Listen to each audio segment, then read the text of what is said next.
नमस्कार, मैं हूं सुब्रत भट्टाचार्य और आप देख रहे हैं युग करवट न्यूज। इस समय भारत की स्थिति कितनी विस्फोटक है आप यह समझ सकते हैं कि हर दिन करीब 9,800 मरीज सामने आ रहे हैं और हम इस समय इटली को पछाड़कर छठे नंबर पर पहुंच गए हैं। क्या कहेंगे सर?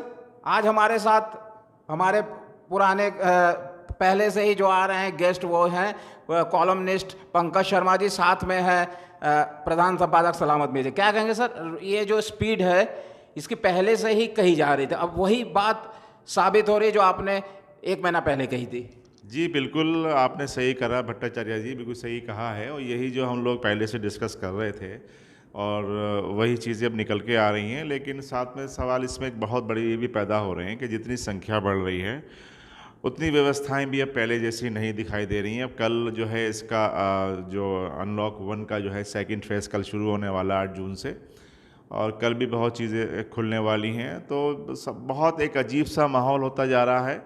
असल में कोई अब मानने को तैयार नहीं है और बड़ी बहस चल गई है कि लॉकडाउन पास हुआ या फेल हुआ। तो ये एक बड़ा अजीब मुद्दा हो गया। कोई सरकार के लोग मानने को तैयार नहीं है इस बात को लेके। वो सब ये कह रहे हैं कि अगर लॉकडाउन नहीं होता तो बड़ी स्थिति भयंकर होती। हो सकता है कि सरकार के लोग सही भी कह रहे हैं, लेकिन सवाल ये है कि इतने जब कम संख्या में मरीज़ थे उसके बाद हमने इतना सख्त लॉकडाउन किया और उसके बाद अब जितना ख़तरनाक स्थिति पे हम दुनिया में छठे नंबर पे आते जा रहे हैं उसके बाद हम छूट दे रहे हैं, तो ये स्थिति और आगे भयंकर होगी। और इसमें मेरा तो यही कहना है कि अब सरकार के भरोसे नहीं, अब हमें अपने आप ही खुद फिज़िकल डिस्टेंसिंग जैसे पहले हम लोग मेंटेन कर रहे थे अब थोड़ा सा और मेंटेन कर रहे हैं। अगर सरकार हमें छूट दे रही है, क्योंकि छूट इसलिए भी ज़रूरी है कि आर्थिक स्थिति बहुत भयंकर हो गई है, तो अगर छूट मिल रही है तो हम उस छूट का जो है नाजायज़ फ़ायदा ना उठाएं, पूरा तरीके से फिज़िकल डिस्टेंसिंग मेंटेन करें। और ये करेंगे तभी हम देखिए इससे मुकाबला कर सकते हैं, वरना स्थिति बहुत भयंकर होने वाली है। जी हाँ, सिर्फ हम सरकार पे भरोसा नहीं कर सकते।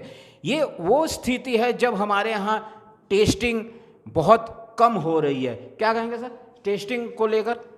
टेस्टिंग आज कोरोना में अनलॉक 1 में आ गए हैं और टेस्टिंग की संख्या 1 लाख से महज कुछ हज़ार ज़्यादा है। 1 लाख कुछ हज़ार टेस्ट हम रोज़ कंडक्ट कर रहे हैं। उसका मतलब अब आप एक उदाहरण के तौर पे बताते हैं, हमारे उत्तर प्रदेश की जनसंख्या लगभग 23-24 करोड़ है और हम महज 10,000 टेस्ट रोज़ कर रहे हैं। तो कैसे आप समझेंगे? अभी हम मतलब 5 अंकों में उत्तर प्रदेश में नहीं आए हैं, ये आंकड़े हैं। वास्तविकता क्या है? ये जब टेस्टिंग बढ़ेगी तो निश्चित रूप से ये आंकड़े भी बढ़ेंगे। दूसरी बात है, दिल्ली के अंदर 2.25 करोड़ की जनसंख्या पे 11 लाख टेस्ट रोज हो रहे हैं। तो आप देख ही रहे हैं वहाँ आंकड़ा 25,000 संक्रमितों को क्रॉस कर चुका है। धीरे धीरे ये जितने टेस्ट बढ़ेंगे आंकड़े और ज़्यादा भयावह लगने लगेंगे आपको। 11,000 टेस्ट दिल्ली में रोज हो रहे हैं 2.25 करोड़ की आबादी पर, तभी आंकड़े 25,000 छू गए हैं। और 23-24 करोड़ की आबादी उत्तर प्रदेश की है, वहाँ आंकड़े महज मतलब अभी 5-7 हज़ार के जद में हैं, वो 5 अंकों में नहीं आ रहे हैं। गुजरात का है उदाहरण ले लीजिएगा, जहाँ 8-9 करोड़ की आबादी के होने के बावजूद 2 या 3 हज़ार टेस्ट हो रहे हैं और वो अपना चौथा स्थान बरकरार रखे हुए और अग्रसर है तीसरे स्थान की ओर। तो अब आप टेस्टिंग के परिणाम तो अब देखिएगा, हमको जिस दिन टेस्ट जितने ज़्यादा बढ़ जाएंगे उसी रेशो में हमारी संक्रमितों की संख्या बढ़नी शुरू हो जाएगी। इसमें जो उसमें यह है पंकज के वहाँ पर तो बाकायदा लिख के दिया गया हाई कोर्ट में इस बात के लिए कि हम टेस्टिंग नहीं कराएंगे, और ये भी कहा कि उनकी टेस्टिंग कराएंगे तो इससे माहौल बड़ा ख़राब हो जाएगा। तो जाहिर है जब टेस्टिंग नहीं होगी तो पेशेंट का पता नहीं चलेगा। नहीं, लेकिन माहौल विस्फोटक भी तो हो जाएगा छुपाने से। बात कुछ हद तक सही है कि भाई एक संख्या बढ़ते हुए लोगों को भय हो जाएगा कि भाई कितनी संक्रमण हो गया, मेरे को कोरोना तो नहीं हो गया या मेरे को कोरोना तो नहीं हो जाएगा एनीवे। लेकिन स्थिति कब तक छुपाइएगा? जब ये विस्फोट की स्थिति आ जाएगी तब तक आप छुपाएंगे इसको।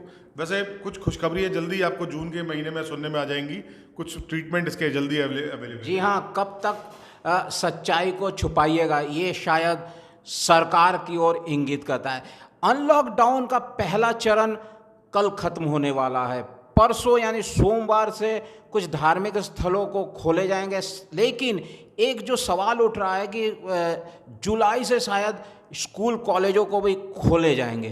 क्या कहेंगे सर, ये इस हालात में स्कूल कॉलेज खोलना, अभी से अभिभावक जो है डर उनमें समा गया है। ना बिल्कुल आपने सही कहा। देखिए पेरेंट्स तो इसका विरोध कर रहे हैं और सभी ने कहा कि जुलाई से हम बच्चों को नहीं भेजेंगे, और सरकार की तरफ से ये कहा गया है कि हम इसका प्रयास कर रहे हैं। शायद और स्टेट्स में तो खुलेंगे, हमारे यहाँ शायद अभी इस तरह की बात नहीं है। जुलाई में आई तो थी, लेकिन पेरेंट्स ने इसका बड़ा विरोध कर दिया। मुझे लगता है कि सितंबर के बाद ही शायद स्कूल खोल पाएंगे। यदि सरकार खोलेगी भी तो शायद पेरेंट्स अपने बच्चों को नहीं भेजेंगे। कई राज्य सरकारों ने, हरियाणा, पंजाब ने शायद कह दिया कि वो जुलाई से खोलेंगे। जी कह दिया है, वहाँ तो कहा गया है, लेकिन क्योंकि हमारे यहाँ उत्तर प्रदेश में भी इस तरह की चीज़ नहीं आई है।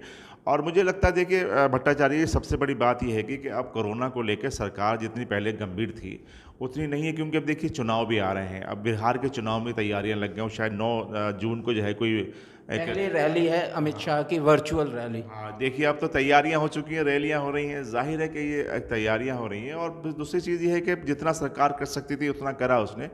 अब इससे ज़्यादा सरकार क्या करे, ये भी सवाल पैदा होता है। और अब देखिए विपक्ष जो है इसको इशू बना रहा है। अभी भी देखिए चीज़ें आई निकल के, फिर ये प्रवासी मजदूरों का मामला चल रहा है। अब वो मजदूर जो गए हैं वो कहाँ हैं, उनके बारे में क्या सिचुएशन है आपको शायद अब देखिए खबरों से प्रवासी मजदूर गायब हो गए हैं। अब कोरोना भी इतना गायब हो गया है, प्रवासी मजदूरों की स्टोरीज भी नहीं आ रही हैं। तो जाहिर है कहीं ना कहीं आपको बहुत नए इश्यूज और नए मुद्दे दिखाई देंगे अब।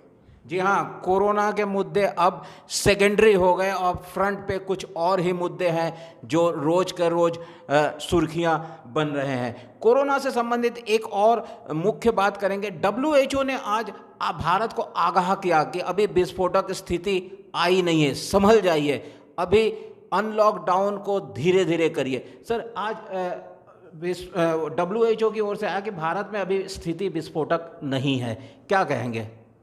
देखिए, भारत सरकार के लिए आज सुबह मेरी माँ एक कहावत सुना रही थी मेरे को, चढ़ जा बेटा सूली पे भली करेंगे राम।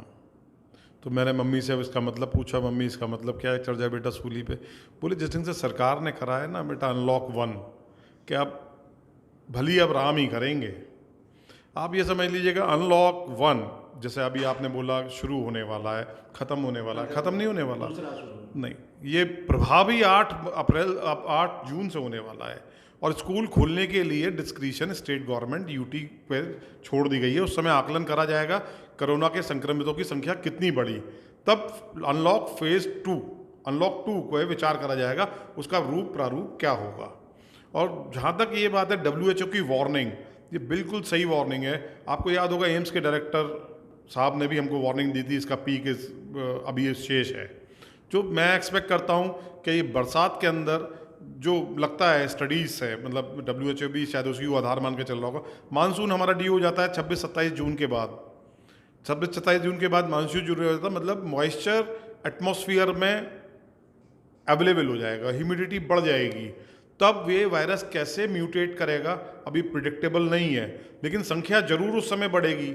और दूसरी बात रही सरकार की, सरकार ने तो चढ़ जा बेटा सूली पे भली करेंगे राम।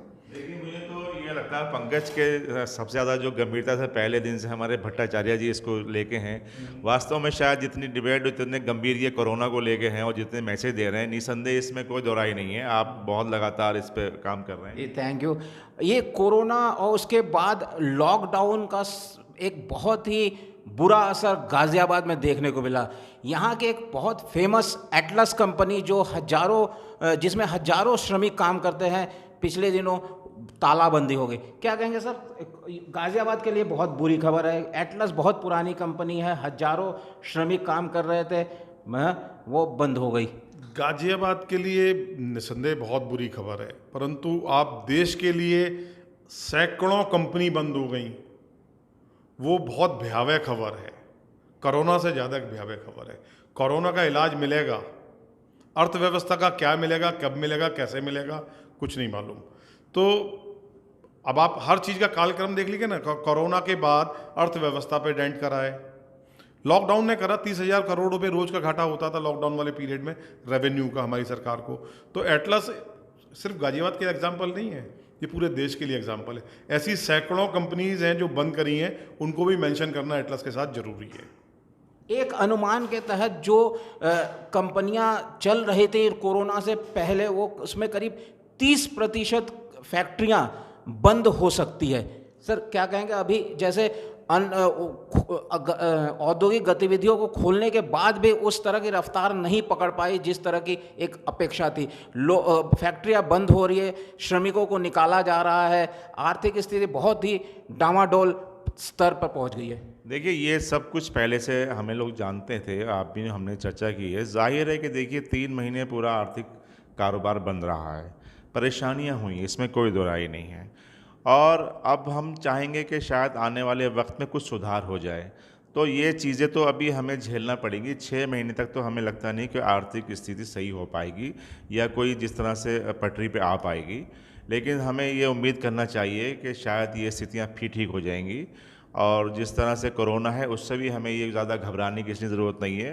पंकज ने अपने लेख में भी लिखा है कि ठीक है, संख्या बढ़ रही है, लेकिन क्योंकि जवान है हिंदुस्तान, जवान है भारत हमारा, तो हम इससे भी जीत लेंगे। और जो जिस तरह का माहौल चल रहा आर्थिक स्थिति, वो भी ऊपर वाले से दुआ करेंगे कि सब भला होगा, अच्छा होगा। और मैं तो इस शहर के साथ के लोगों से यही कहूँगा कि घबराने की कोई ज़रूरत नहीं है। सारे माहौल हिंदुस्तानी बड़े मजबूत हैं और हम अच्छी अच्छी चीज़ें जो हैं, जब भी आती हैं, कुछ संकट आता है, हम बिल्कुल अपने आप उससे पार हो जाते हैं। तो इस शहर के साथ के जब से चला हूँ मंजिल पे मेरी नज़र है, आँखों ने कभी मील का पत्थर नहीं देखा, तो जाहिर है कि मंजिल पर चलेंगे और हमें उम्मीद है कि हमारी मंजिल आएगी। जी हाँ, हमारी मंजिल जरूर आएगी, लेकिन थोड़ा वक्त जरूर लगेगा। अगला विषय लेते हैं। थोड़ा आज भारत और चीन के सैन्य अधिकारियों के बीच वार्ता हो रही है। क्या सर ये महज संयोग है कि जिस समय कोरोना ने पूरे दुनिया में अपना प्रकोप छोड़ा है, चीन ने सीमा विवाद शुरू कर दिया? देखिए, ये बड़ा सोचने का विषय है कि चीन ने सीमा विवाद शुरू करा। आप ये समझिए कि न्यूज़ का जो कालक्रम है, जो पहले 2-3 महीने से कोरोना पे एम्फसाइज कर रहे थे, कोरोना दिखा रहे थे। मैंने तो अपने माता पिता से निवेदन किया कि टीवी मत देखो, डर जाओगे कोरोना से। खैर, अन्य अपने मित्रों के माता पिता से भी निवेदन किया कि आप भी टीवी ना देखें, कोरोना से डर जाएंगे। तो इसका मतलब कहीं ना कहीं भय फैलता जा रहा था। आज वो कालक्रम, अभी तो चीन, चुनाव, कोरोना है, कल आने वाले टाइम में विद इन अ वीक ये कालक्रम चुनाव, चीन, कोरोना हो जाएगा। चीन बीच में रहेगा कहीं? चीन हर परिस्थितियों में बीच में ही रहेगा। कोरोना तो थर्ड आ चुके हैं अब, तो चीन हर परिस्थिति में बीच में रहेगा, क्योंकि चीन से बातचीत में हम जीतेंगे, ये भी देख लीजिएगा। चीन अब मैं आत्मविश्वास बोल रहा है मेरा, दृढ़ शक्ति सरकार की बोलती है कि हम चीन से निश्चित रूप में आज नहीं 2-4 दौरों की बातचीत के बाद निश्चित रूप से विजेता बन के बाहर आ जाएंगे। आज राहुल गांधी ने केंद्र सरकार से सवाल किया है कि सरकार बताए कि कितनी जमीन चीन ने इन 2-3 दिनों में हमारे कब्जा कर रखा है। मेरे ख्याल से ये सवाल इस समय परिस्थितियों में जायज़ नहीं है कि चीन ने कितना ज़मीन में परिस्थिति। इस समय हम पक्ष विपक्ष को एकजुट होने की आवश्यकता है। किसी भी मुद्दे पर चीन के खिलाफ पूरा हिंदुस्तान एक साथ खड़ा है। ये प्रश्न और प्रश्नों के जवाब देने का समय नहीं है, भारत सरकार के लिए भी नहीं और विपक्ष के लिए भी प्रश्न करने का समय नहीं है कि भाई कितनी चीन कब्जा रखी है। वो देखा जाएगा जब बातचीत के अंदर, जितना वो दिखाएगा उससे दुगना हम दिखाने की ताकत रखते हैं। चीन तो, मैं तो व्यक्तिगत रूप से ये मानता हूँ कि हमारे देश के सारे पक्ष विपक्ष, सारे राजनीतिक दल, क्षेत्रीय दल चाहे राष्ट्रीय स्तर के दल, सबको एक मंच पे कोरोना के खिलाफ लड़ना चाहिए। और चुनाव की जहाँ तक रही बात, मेरे को नहीं लगता, देखिए चुनाव की चर्चा मात्र से ही आप सक्रिय हो जाते हैं। कोई भी दल, किसी भी दल, राजनीतिक दल का कार्यकर्ता चुनाव की चर्चा मात्र, वर्चुअल रैली क्या होती है अभी आप देखेंगे, उसके परिणाम देखेंगे आप क्या होते हैं। तो सिर्फ हमको, हमारे देश को इस समय एकजुट होकर कोरोना संकट से मुक्ति के लिए जो करना चाहिए वो करना ही चाहिए। जी हाँ, चुनाव की बात तो बाद में होगी, लेकिन एक बात और है, अब से कुछ महीनों बाद बिहार में चुनाव होना है, उसके बाद सर बंगाल में भी चुनाव होता है, फिर उसके बाद 2022 में यूपी में। तो अब ये कोरोना संकट के बाद किस तरह की तस्वीरें होगी चुनाव की? क्या रैलियां होगी, किस तरह के आप देख रहे हैं कि ये चुनाव पे इसका क्या असर पड़ेगा? नहीं, देखिए सितंबर के बाद तस्वीर साफ़ हो जाएगी और जब चुनाव का समय आएगा तो सब वही, तब जितनी आज लोगों को कैद कर रखा है कुछ वही नहीं होगी, सब पाबंदियां हट जाएंगी। और ये कहा गया है कि सितंबर के बाद कोरोना जो है काफ़ी हद तक ख़त्म हो जाएगा। तो मुझे लगता है कि चुनाव में वक्त है, बिहार में भी लास्ट उसमें चुनाव होना है, तो उस समय तक तो सब अपना माहौल कर लेंगे, और जब अपना काम आएगा तो फिर कोई फ़र्क नहीं पड़ेगा, सब व्यवस्थाएं बदल जाएंगी। और जैसे मैंने पंकज की बात का मैं समर्थन करता हूँ कि इस समय राहुल गांधी का ये बयान ठीक नहीं है कि सरकार बताए कि चीन ने कितनी, ये तो उनको पता होना चाहिए, उनकी सरकार भी रही है कि कितनी ज़मीन कब्जा ली है। ये तो अच्छा सवाल नहीं है, इस समय कम से कम देश के साथ खड़ा होना चाहिए उनको। जी हाँ, इस समय कम से कम देश के साथ खड़ा होना चाहिए, ये राहुल गांधी के लिए हमारे दो विशेषज्ञों का संदेश है। कैमरामैन वरुण और ऋतुराज के साथ सुब्रत भट्टाचार्य, युग करवट न्यूज़ के लिए।